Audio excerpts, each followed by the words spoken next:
पालकांनो, ही दृश्य जरा डोळे उघडे ठेवून पहा. टीव्ही प्रोग्राम्स आणि रियालिटी शो मधले हे स्टंट तुमच्याही मुलांच्या जीवावर बेतू शकतात.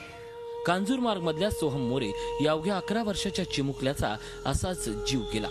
आई वडील घरी नसताना सोहम आणि त्याचा धाकटा भाऊ आईच्या ओढणीनं स्पायडरमॅनचा गेम खेळत होते. सोहमनं ओढणी गळ्याला बांधली आणि दुसरं टोक छताच्या पाईपला बांधून उडी घेतली. पण बिचारा सोहमचा गळफास लागून दुर्दैवी अंत झाला. उसका पैर पूछना, उसको उधर चढ़ा और उसको डोकर डाल दिया, ऐसा सिर डाल दिया और एक पैर ऐसा डाला और एक पैर ऐसा रखा था. फिर टेबल पे हाँ ऐसा पैर डाला था और फिर से ऐसा किया और नीचे वो ऐसा लटक रहा था, ऐसा दिस बज गए. ये वाले टेबल पे क्या? हाँ इधर ऐसा लटका था वो, ऐसा.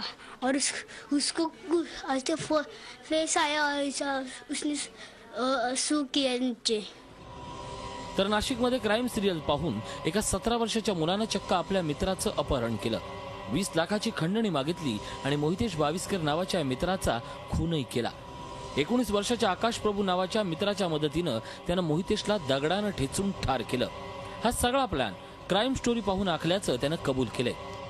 पालकांनी सुद्धा जागरूक राहिलं पाहिजे की आपली मुलं कोणत्या कॉलेजमध्ये शिकतात तिथे मुलांकडे पूर्णपणे लक्ष दिलं पाहिजे. जरी ती मुले बाहेर शिकत असली तरी पालकांनी मुलांकडे लक्ष दिलं पाहिजे. खून केल्यानंतरही काहीच घडलं नाही अशा थाटात हे आरोपी कॉलेजला गेले. मित्राच्या घरी जाऊन कुटुंबियांच्या दुःखातही सहभागी झाले. त्यांच्या या अशा मानसिकतेबद्दल आता चिंता व्यक्त होते. माझं म्हणणं की आपण ॲज पेरेंट्स किंवा